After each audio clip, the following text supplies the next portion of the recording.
Dobar dan, pozdravljam ekipu Unite na čelu sa Petrom, Marinom, Lelom, Krunom, Vanjom.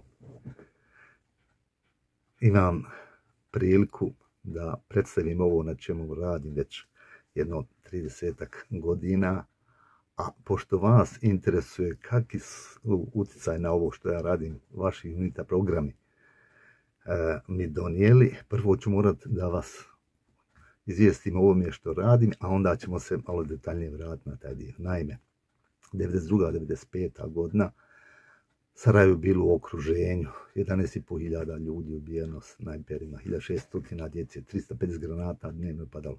Mi kad smo odlazili od kuće, ljubili smo se jedni sa drugim, jer nismo znali nikad kad se vratimo da li ćemo biti živi. U Sarajevu tada bilo interesantno u svijetu, pa je mnogo prabua, gurua, majstora, duhovnih učitelja dolazilo, a ja kao neko, sad se to kaže otvorenog uma, toliko je želja, pa sam ko pčelica išao na sve te događaje i jednostavno dobivao znanja koja do tada ovdje na ovom prostoru nisu, ono što kaže, bila prisutna. Ako se sjećate onog taoističkog znaka, gdje imate onu krug sa dvije one pahulje, jedna crna, jedna bijela, a u crnoj bijela tačka, u bijeloj crna tačka, pa su zato komplementarne. Znači, uslijed svog ovdje onog pakla, kako se ovdje zvalo, za tih 4 godine, dešavala se velika stvar, jer nema susreta sa istinom, a da nema vatre i ognja i ono što kaže krvi.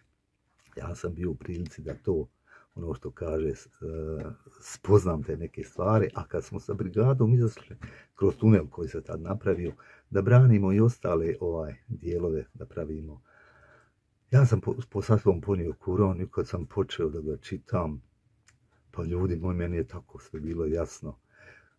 Svemogući Bog govori na takav način o inkarnaciji, a u islamu pomet nekom je inkarnaciju. To je. Odmah sam našao izvrčku gdje je Bog rekao kako to da nema inkarnacije, gdje su oni rekli kad umremo, pa dragi Bože, dozvoli da se vratimo u ono u čemu smo bili, da bi mi dijeli, tako dalje. Bog kaže nikad. I sad u Fesed, znači tumač Kurana, uzmaju da nema inkarnacije. Ja sam tad napravio ogroman materijal, našao sam recenzente, odnio njima i mislio sam da sam završio posao, međutim, u firmi u kojoj sam radio na jednom objektu desila mi se nesreća. Izgleda da je to put koji prolaze jednog kao i dispenza, kao što prošao vož sa vratom. Meni su pokidane tetive, ja sam ostao bez nogu, operacije, rehabilitacije i pitao sam se, pa vidi, ja sam napravio šta je Bog sad htio sa ovim. I tad počinje ono što kaže dispenza, kad kasnije se vratite, da to najbolji događaj u mom životu, jer mi je pružio priliku da sam ja, dok sam bio izolovan od svega, pročitao Mahabharatu, Ramayanu, iz budizma, toliko tih, ono što kaže, knjiga. Pošto sam bio i ovom Mula Sadru ibn Sini ovdje, imao sam priliku još kao u doba rehabilitacije da posjetim Iran, sve njihove duhovne centre. I kad sam sve to pogledao, onda sam shvatio šta jednima i drugima nedostaje, odnosno sunijama, odnosno šijama. Pošto sam 2002. bio na hađu. Tada sam došao do zaključka da mi kao čovječanstvo još nemamo koncept apsolutne istine. Premda je ona implicitno u svim religijama prisutna. Bog, Sveti Duh, Otac, Bhagavan, Brahman, Paramatma. Sa druge strane imate Rab, Rahman, Rahim. I sad pazite, kad se govori o Bogu, kaže se, on ničem nije sličan. Kaže se, on obuhvata sve. Kaže se, gdje god da ste, on je sa vama. Kako tako razumjeti? Pa ko je taj na čiju smo sliku i priliku mi, ono što kaže, stvoreni? To je sad vaši programi su izvanredni, dali su mi toliko novih informacija, ali niko još ne govori o Bogu kao osobi, a to milijunima ljudi danas treba, pogotovo iz ovih monoteističkih religija. To je ona tačka u kojoj kad to osvijestimo, dolazimo u situaciju da razumijemo ovo o čemu Volš govori, mi smo svi jedno. Tad ćemo shvatiti da Bog kao osoba, mi smo na njega, ono što kaže, Bog kao impersonalni aspekt, sve manifestacije, kao Brahman, da obuhvata sve, a da Paramatma, nadduša je u srcima svih ljudi svijeta. Tad ćemo tek u pravom smislu razumjeti ono što Isus kaže, a to je, kaže, ja sam u Otcu, a Otac je u meni, odnosno ja sam u Otcu, a Otac je u meni, pa zar me ne prepoznaste? A to je za današnjeg čovjeka ono što kaže, onaj što kaže neshvatljivo. Sada da vas, sad vidite, da sad vam kažem koja je korist od Unity programa meni bila. Počet ću sa Greg Bradenom koji ukazuje u jednom od ovih, baš ja mislim u Flow Summitu, kaže da u 150 zadnjih godina vodi se borba između evolucionista i kreacionista. Odnosno da ovo je današnja naučna saznanja, ne poklapaju se onima koji su dobili maltene Nobelove nagrade, jer kad je to priznali, znači oni su čitavih 50 godina pričali nešto što nije istina. A ako prihvatimo ovo da je kreacija, znači onda moramo prihvatiti da ima kreator, ali kad ima kreator onda moramo njegove zakone, ono što kaže, da prihvatimo. I zato kažem, ovo što sam dobio kao nove naučne informacije, koje ne bi ni na kojem drugom mjestu, upravo zbog ovih odnosa između evolucionista i kreacionista, su potvrdile ovo što u svim ovim svijetnim knjigama imamo. A zamislite ovo, da je elektromagnetno polje srca 5000 puta jače od elektromagnetnog polja mozga. Zamislite ono, recimo, onu situaciju koju priča sa onim svojim komšijom Hopi Indijancem koji ga je zovno, hoćeš da odemo da se pomolimo Bogu za kišu. Zamislite kad to smo mi znali da nas radimo kod ovih požara. Otišao, sjeo na onaj kamen, malo meditirao i kaže hajmo, a onda je uslijedila obilna kiša. Što? On je praktično prizvao osjećaj da sav je u ono voli. I onda iz beskonačnog potencijala samo je prizvao to. Ja kao tehničko lice sam našao rješenje za to za običnog čovjeka, a to imamo običan radio prijemnik. Šta znači?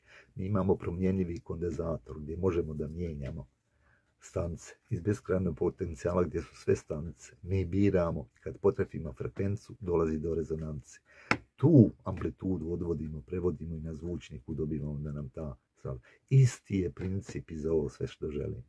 S tim što 3 donje čakre, sad se miješam malo u Petrino, ali govorim i za ovih 3 donje čakre su emocije, 3 gornje čakre su misli, a 4. srednja čakra srca su osjećaj. Znači sve za nama komunicira ono što kaže osjećajno. Zamislite samo podatak da srce ima 40.000 neurona, najnoviji naučni podatak. Pa sad mi smo baš prošli kroz ono cogito ergo sum, Descartovo, gdje smo odbacili svu duhovnost i išli onom ulicom mentala, došli u slijepu ulicu i sad više ne znamo kako da izađemo. Einstein je rekao, sa nivom svijesti kojom ste stvorili problem, ne možete riješiti taj problem, nego morate se izdići na veći nivo svjesnosti. A to je upravo sada dolazimo u priliku, sad smo kao čovječanstvo, da budimo ono srce koja je ono što kaže komunikacija sa svemogućim Bogom, odnosno ostvarivanje, kako govori, koherencije između srca i mozga. Što se tiče Alberta Vivalda, ja, ljudi moji, pa to čovjek je, koji je doktor nauka po pitanju mozga, otišao kao šaman, kod nas jako loš prevod kao vještac, u stvari duhovni iscijelitelj, gdje je spoznao neke stvari. On nas upućuje da šamani raspravljaju o 4 elementa, zemlja, voda, vazduh i vatra, i da imaju 4 simbola, a to su zmija, jaguar, kolibrić i orao, a to i u svim religijama. Kad se vratite na to, to sam objasnio da ne gubim na tom vrijeme, ali on govori o tih 7 čakri, pa govori o 8. i o 9. čakri. Zamislite sad ovako, sa druge strane, iz drugog ugla saznajem da svaka, evo Petri govorim, ona od onih 7 čakri ima još svoje 4 na 4 strane, a svaka od te 4 još na 4. Znači 4 puta 4, 16 puta 7, 112. U Kur'anu, kao posljednjoj objavi za cijelo čovječanstvo. Jer potvrđuje sve vjere do tada i sve poslanike da su istina, ali su fragmenti istine, a ne ko svaka od njih da je rekla da ima apsolutnu istinu. Znači, potvrđuje se, to je 112, kad pogledamo, i ta 112 govori o Bogu. Ali, 8. čakra, to je ona Isusova čakra, ona iznad. A pazite, 9. to je singularitet. I sad da ne ulazim u to. Alberto Vivoldo mi je, ja mu se, ono što kaže, divim, dao je veliki doprinos onim što je napravio. Što se tiče Bruce Liptona, šta reći? To je jedan veliki, dobri gospodin koji je na tako jednostavan način prošao kroz ono i pokazao da gene nisu ti koji rukovode, već epigenetikom, da ono u šta vjerujemo, znači informacije sa strane mijenjaju na sudbinu. I indirektno nam reku, uzmi sudbinu u svoje ruke. U onom jednom njegovom imamo onu krivu, sinusoidu, gdje počinje sa animizmom, pa se vraća. Zadnja ona tačka, to je ovo na čemu sad ja radim. Znači gdje ćemo morati uzeti u realnost i ovaj materijalni svijet, ali i duhovni svijet, što do sad nismo uzimali. Što se tiče samita o zdravlju, ljudi, pa to je revolucija. Ono što su oni ljudi, što su probrali one ljude da o ovom zdravlju govore, šta danas mi imamo? Mi smo danas u Kali Jugi, a to je vrijeme robovanja. Mi mislimo da je robovanje samo kad imaš lisice na ruke. Ne. Mi ovdje robujemo. Kompletan svjetski sistem je podešen samo za banke. A banke kupuju farmaceutske kompanije koje opet kupuju malo. I mi smo u rukama čeljusti te, ajde zovu je ono što kaže bijela mafija.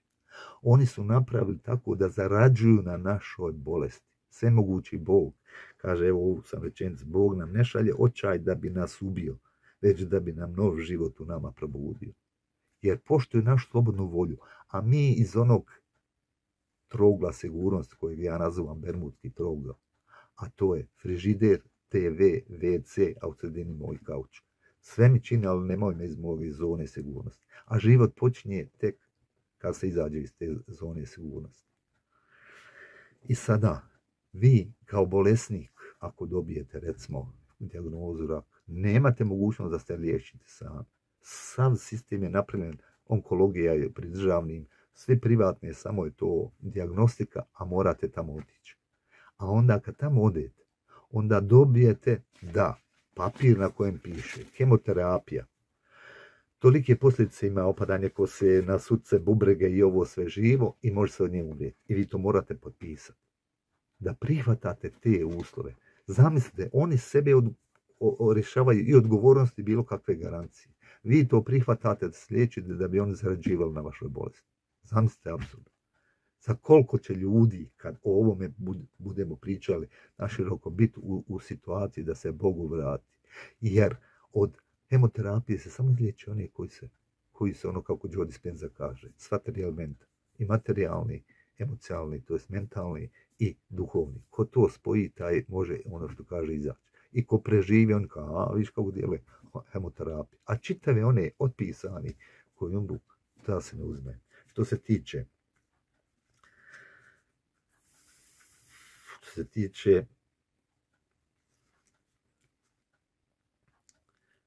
Dispenza je sad praktično eksperimentalnim ispitivanjem potvrdio svu epigenetiku, neuroplastiku i ono sve.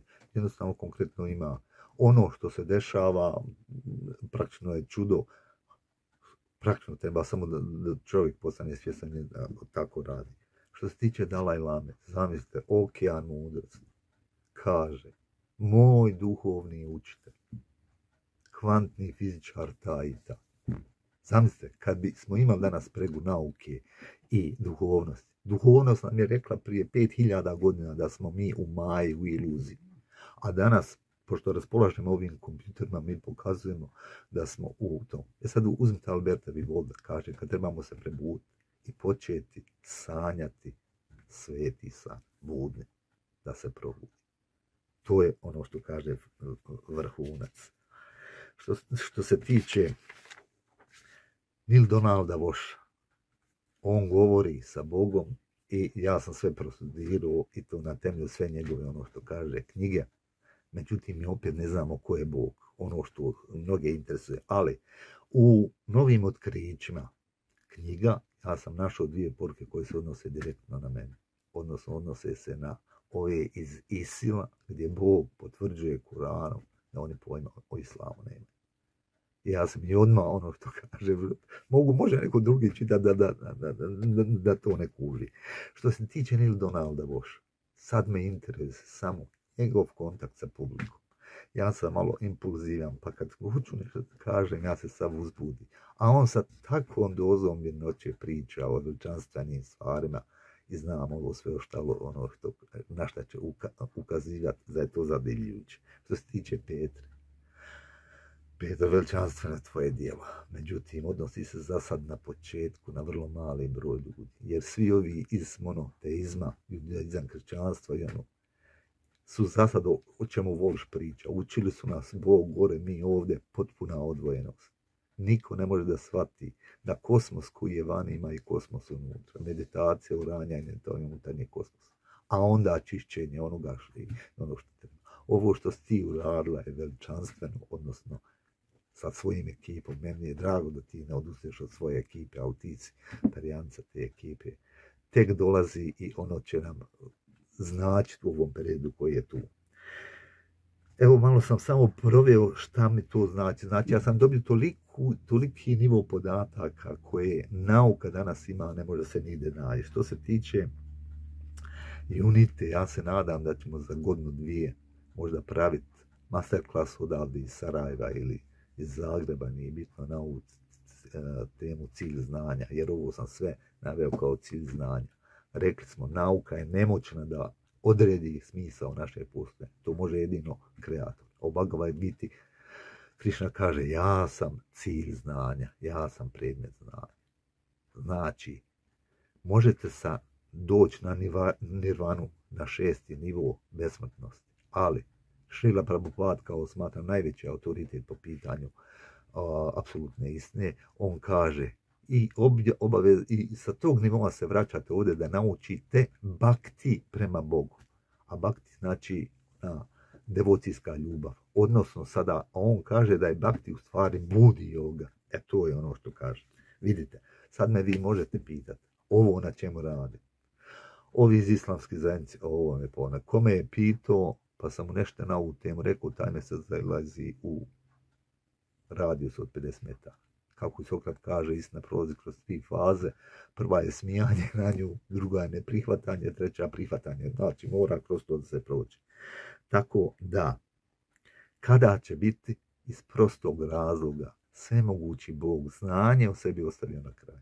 A on je Bog na nebu i na zemlji. Sad uzmite priču u Bibliji gdje se govori Josipu u Koranu o Jusufu i o njegovoj braći. Sve ovo gore na nebu što se dešava se među nama. Odbačeni brat, koja planeta Nebulu, 3600 njen ciklus obilaska oko Sunca traje, on sad treba iz nevidljivog dijela galaksije da se pojavi, jer ga Hubble ne može da ono što kaže uhvati. Će biti u situaciji da se sve dogodi ono što piše. Tako da se ja očekujem sljedeću godinu, 2, možda 24, kažu da će biti ona. Ali ovo sve treba da se ono što kaže sumira i da se skupa ono što kaže desi. Koliko mi je pomogla Unita, ja posjedujem 4000 jedinica knjiga, što časopisa više, nemam gdje u kući da to stavljam u garaži, ne. Broj audio snimaka ne znam koliko imam. Šta se desilo? Ja sam bio, diplomiran sam inženjer mašinstva i cijeli život sam bio na rukovodećim mjestima, putovao po svijetu, dnevnice, velike plate imam. Ali kad se ovo desilo, ja sam praktično kao borac dobio priliku da dupli staž dobijem. 8 godina mi je ušlo, a ti 8 godina nema nikakve naplate. Tako da kad su uzeli isti koeficijent za 70. godine 2015. napravili su od onih koji su sagradili ovu državu bijedu da bi oni koji su iz parlamentaraca otišli 2015. imaju veću penziju nego što su imali platu. Tako da je moja plata kao inženjera sa 37 godina staža 460 maraka, to je 230 eura. E sad uzmite da ja smatram svojom najvećom investicijom ove programe, jer su mi donijeli toliko toga. E sad vidite koliko ste vi meni pomogli na ovome sve. Vašu misiju i svoju misiju vidim kao jednu misiju. Svi mi radimo na buđenju, jer je ovo to doba buđenja. Vi radite na svom planu, ja radim na svom planu. I svi ovi veliki ljudi, jer to je Bog sad poslao one velike duše koje su već puno puta bile, da odradi taj svoj posao, da pomognu da se ovo iz zaborava, ono što kaže digne. Hvala vam na podršci, bez vašeg programa ne bi ovo bilo na način kako jeste. U svako doba ja vama stojim na raspolaganju, jer ovo je globalan proces koji se sad događa, a smatram da ovo o čemu radim i o čemu pišem, da praktično dovodi do unifikacije religije. Znači više nećemo imati svak svoju istinu, jer do sada je svak svoju u onome mozaiku dešavanja, svi smo jedna partikula, znači svi smo jedan segment, ali nesreća je bila što je svaki taj segment smatrao sebe apsolutnom istinom, pa sve druge vidimo neistinu. Svi imamo svoje mjesto i zna se šta ko donosi, jer sve mogući Bog kaže, od jednog čovjeka i od jedne žene sam vas stvorio na plemena i narode podijelio da bi se upoznali. Nikom nije bio oču, svima je dao nešto. Svi igramo, svi smo njemu značajni i kao takvi, ono što kaže, ostvarujemo sliku cjeline. Ja vas puno pozdravljam, vama stojim na raspolaganju po bilo kojih ovih drugih, a vama se zahvaljujem na ovome što ste me podržali sada i ako shvatate da ovo sve sad što dobivam, to mi je takva podloga za programe, za informacije koje dobivam, koje ne bi dobio ni na kakvom drugom mjestu. S poštovanjem, kako se ja predstavljam, Aziz Sarajevo.